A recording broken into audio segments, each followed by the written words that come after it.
bike has about as much power as the Versys and the V-Strom had. It's got 118 horsepower, I think. I'm remembering this off the top of my head right now, Rain Man style. But it's down on torque, only 87.5 Newton meters, and that comes in around about 8,000 to 9,000 RPM. So I don't know how that's going to translate to its performance down at the bottom end. It's an 850cc triple. So I imagine the power delivery is going to be very different. So far, feels very smooth. Sounds a lot thinner than the other two sounded. Bit of the roar of a twin, but with the speedy pickup of a 4. Some would say it's the perfect blend of the two. Certainly pulls. Now the first thing I noticed straight away is the screen isn't giving me a horrendous buffeting in the face, so that's a big plus already. Seems like this is a case of less is more. And also, it's got a digital tacho and a digital speedo. Now to sit on, got to be honest, it feels fantastic. It looks really aggressive. It looks awesome. Got these crazy spaceship style sweeping handguards, lots of angles, big fat tank. I like it a lot. Picks up very nicely. I mean, there was no crazy kick in the arse, scary wheel spin moments there, but I wasn't really giving it full freight because, well, I've just got on the thing, haven't I? It definitely instantly inspires a bit more of a hooligan-y feel than the V-Strom did, and it's certainly slightly less refined than the Versys was. Oh, that throttle response at the bottom end, again, it's not great. But all the same information on the clock, it's not quite so neatly laid out. There's a little bit of a dog's dinner there, to be honest. I can't really read the bits saying what is what quickly because the fonts are so small, but I'll give you a quick close-up view. You get a gear indicator, a little thingy that pops up and tells you when you're riding economically, but with the way this bike sounds when you warp it, not going to be seeing that eco thing too much. Brakes seem pretty solid, not too much dive at the front there. A lot more flickable than the V-Strom was, a lot more. Maybe even more than the Versys. And it's worth bearing in mind as well actually that this bike, the Yamaha, weighs only 210 kilograms. That's only 5 or 10 heavier than my 650. And this is up 23 horsepower and it's got double the torque. I mean, that's worth thinking about, isn't it? All of that for less than 10,000 euros. Oh, this is easily the best sounding bike I've ridden so far. That sounds awesome. Lovely little pop and crackle on deceleration there as well. None of the others have given that yet. Oh, terrible low end throttle response though. Oh, I think that is possibly the worst of all of them I've ridden. So clonky. Very go-y engine though, just wants to go. I love that. We are still in town, let's not go crazy. Now the instrument panel is controlled by this button here, which, I have to be honest, is really unnatural. You can't really get it too easily with your thumb without kind of hooking your wrist up weirdly. And if you do your finger, you've got to take your hand off the handlebars, which, I mean, I know I'm quite happy to take my hand off the bars and steer the bike through these manhole covers one-handed. That's not too much of an issue, but it's unnatural to be prodding at the handlebars with the other hand, trying to change the display. I don't really get why that's there. There's an empty spot here where they've even fitted a blank. Why isn't this button there? Maybe that's for heated seats or something. Whoop, there's the horn, not the indicator. The indicator button is a horrible shiny piece of plastic nonsense. The clicks to the side are nice and solid, but it pushes all the way in, which is a little bit weird. It'll take a bit of getting used to. Gearbox is very quick, very clickety. I like it a lot. Sounds awesome. That power just piles on. Tell you what, I'm not noticing those missing Newton meters. There is plenty enough power for me here. And it's really, really, really smooth. There is just a slight buzz under acceleration, but otherwise really smooth. Oh, that is awful! Absolutely awful. Why can't you get that right? I'm going to try the standard mode, see if that's any better. Oh, it is actually. The standard mode is a lot better. I guess the A is just a bit more aggressive. This bike just feels really good. Feels comfortable, everything's in the right place, but it feels aggressive. I'm not sure how good that is. I mean, you're always going to have fun riding this bike, I'd have to say. It feels kind of similar in, oh, it's going to sound really wanky now, but it feels similar in emotion and mood to what the MT-07 did, but it's bigger, it fits me. I get that same feeling, exciting bike, but it fits. And it certainly goes as well. Yeah, and the rev counter is just kind of more of an indicator than anything. I mean, obviously that's a stupid thing to say because that's exactly what it is. Indicates your revs. But the numbers are really difficult to kind of read in a hurry. But I guess you see the bar go up when it gets to the top, your engine goes pop. As long as you remember that, you'll be all right. The mirrors I'm finding a lot more useful. They're in the right place. They're a bit wider. I can see more of what's behind me and what's at the side of me. And just the fact that I haven't noticed the screen is already putting this bike way up in my estimation. It revs so quickly.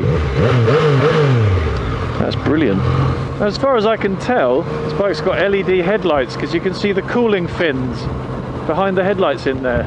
That's something I like, a bit of forward thinking. I like the look of the dash, I really do. It kind of jumps into that same sort of semi-military attack helicopter, fighter jet style display unit. What I don't like is that the fact that the left clock is a different colour to the right clock. Details like that kind of annoy me a bit, as though you haven't really finished it off properly. These are important things, folks. Yeah, clutchless shifts are easy enough. Suspension feels nice and firm, but it's still soaking up all of the bumps. It feels really smooth, but I feel quite firmly planted. There's a bit of dive from the front, but nothing too bad. Well, it's very light and flickable though, that's awesome. And the bars are in a great, wide, aggressive, controlling position. They're just in the right place. I mean, obviously, give me a 1200 kilometer ride and I might change my mind, but you know, I'd sure like to be able to try it out. How does it perform in the sneaking to the front stakes? Quite admirably. Okay, we are waiting here for what exactly? This is the village that time forgot. There's nobody here. Oh no, Granny Dryden's here. As far as I know, there's no traction control or any of that nonsense on this bike, although there is a TCS LED on there. Who knows? Seriously, another one? This is the same village. Is all of this county just broken? I could listen to the sound of this bike all day long. I think just to begin with, I would even be happy with the stock pipe. I mean, the sound of this is great. It's something a bit more throaty and bassy would be nice on top of that. Yeah, the top gear overtake from about 70 there. It's impressive. Right, I've gone the wrong way here. U-turn test. Oh, nearly dropped it. But luckily, it's so light, it didn't matter. That was embarrassing. Yep, side stand's a pain in the arse to get. Look at that. You've got centre stand, side stand, foot peg, all in here like this. You've got to give your bloody ballerina plie to get it out. Come on, you bastard. So there is Yamaha MT-09 Tracer, complete with LED headlights. Very cool. So as I said, it was 118 horsepower, 87.5 newton meters of torque. It's an 850 inline triple engine. I've got to say, I think it looks the absolute bollocks. I love it. The screen is actually adjustable. There's these two little knobs down here. You undo those, you can slide it 3 different settings up and down. Whoop. Let's try the low one. I was doing a bit of low speedy stuff. Look at that. The knobs to adjust your headlights, although they're these horrible plastic thumb screws, they are right there. How accessible is that? You can adjust your headlights without having to develop an extra wrist to get into the headlights, which you normally do in most bikes. It's also got a centre stand, which is a very nice touch. Quite like these carbon effect finishing pieces. They've done a great job with this bike, they really have. It looks the business. Very form meets function. Everything kind of seems to belong where it is. And I really like this simple angular back end, although that's a horrible piece of plastic. I've seen a lot of people complaining about they don't like this. They think it doesn't look like it's finished, but I think it looks great. It looks like it does the job perfectly. It's like an ammo box. I'm slightly military obsessed today, aren't I? Even the tail tidy kind of looks alright. I don't mind that at all. Oh, and there is a power socket here as well. Handy or what? Although it is kind of in the way of all of the elements, if you ask me. not the best position. I can see here as well we've got adjustable preload and rebound on the forks. And the back end looks like all we get is adjustable preload. At least that's something. Let's get on with it. There, that screen on the lower setting already, I can feel that that's a good position. It's keeping the wind off my chest, but it's letting it get to my helmet, which is going to help with steaming up. It's going to help with noise. It's not going to help with fatigue as my neck gets tired, but looks like I could flip it up and deal with that for a motorway run. I like that it's not so massive as well. It's quite inoffensive. I've been seeing in Baron von Grumble's videos lately, his GS with the massive screen, it's all angles and corners, and it takes up most of the view, which spoils it a bit for me.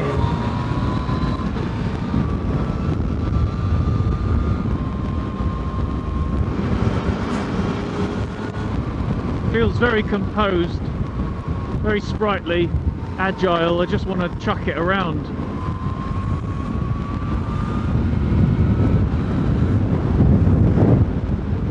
Plenty of poke for the overtakes. Again, although it's geared a little bit higher than the V-Strom was, due to the nature of the engine, I don't feel like I need that extra gear. Sixth is plenty, which is a nice place to be in. This does have a slightly top-heavy feel about it, which the other two bikes haven't had. Just that little bit of as I move about on the bike, I can feel it bobbling a lot more. I guess a lot of that could be down just to the lower weight. Maybe something to do with this big wide tank so high up as well. It's not something that you can't deal with. Sadly, agility comes with a little bit of flightiness, doesn't it? I have no idea where I am. I do love that sound. I love the look of this bike, I love the sound of this bike, and so far I'm really enjoying riding it. I mean, outside of that, what more do you want? There is again a little bit of colour mismatch going on, just with the strange combination of silvers here, but not nearly as bad as the Suzuki was. And everything looks much more solid and chunky, and it's like it can deal with having some shit thrown at it.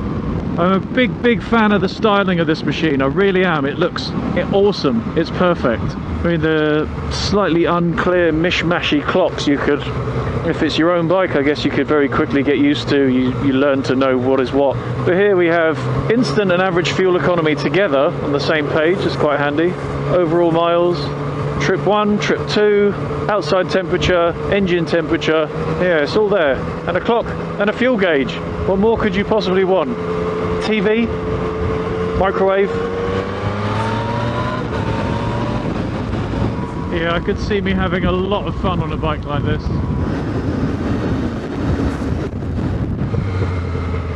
The brakes do a solid job of pulling it up. No surprises there. Aside from the lumpy throttle response at the bottom end, which I guess, as ever, you could just learn to live with. You can avoid the area, you can change the gear. You know, you learn what you need to do to get over it. Aside from that, I think it's the Yamaha for me so far. It's got the right mix of exciting and light and just a little bit more interesting to look at. I mean, the Versys is a good looking bike, but it's not quite as leery as this beastie, is it? And again, like the Versys, it's nice. This is a nice area to be sat in. It looks like it means business.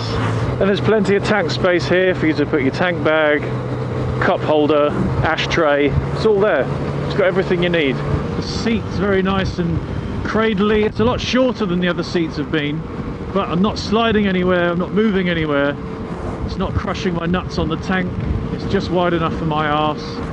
This bike was made for me. I've said that before and then hated it 4 hours after, but yeah, this bike was made for me. And they're under starter's orders. And it's go, go, go! I don't know where they want me to go though. This guy's kind of in the way. Slow manoeuvring. I think easiest of all on this bike so far. The low weight's going to be helping with that, isn't it? So it is incredibly flickable, it really is. It just flies about the road. Excuse me, can I go now please? There's nobody coming. Oh, go on. Please, please. I'll ride carefully, I promise. Oh, come on, you're just being rude now. They already had a go, that's not fair. Oh, are you actually serious? Gotta be my go now. That is bang out of order. They were going when I got here. Right, I want to speak to your manager. Come on, I want to speak to your manager. Finally.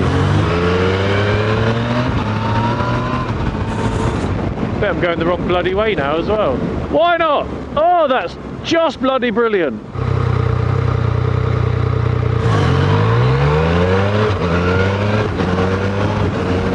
So my first time on a triple engine bike, and I am fully impressed. It feels more torquey than my bike does, my twin 650. It's a whole other world of smooth compared to my bike. I mean, this is easily as smooth as my Fazer 600 was with the inline 4.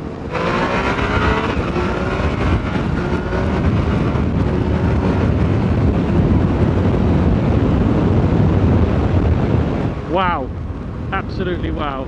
That has some serious beans. Of all of the bikes, this is definitely the one which has left me feeling the most excited. I've enjoyed it the most, even though I haven't been on the most bendy of roads. It just feels enjoyable, it feels exhilarating, and the time has passed the quickest on this bike, easily. I mean, I'm already out. In 4 minutes I'm going to be late. Yep, the brakes work, and my bum didn't even twitch. Okay, fourth gear, 3,500 revs.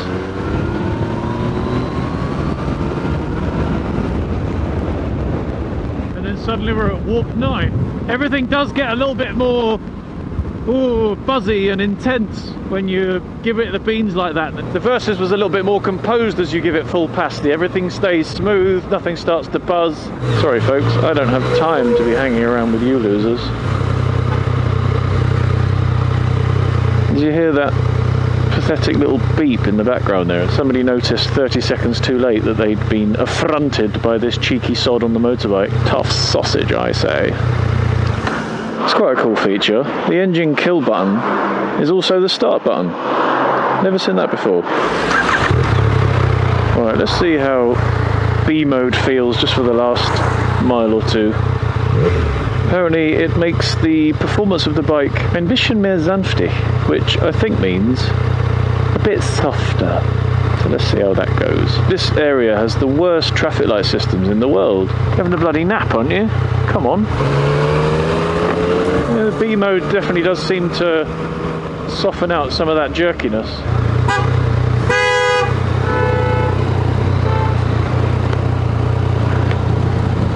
Honestly, getting hassled from behind. Idiot. People are so impatient around here.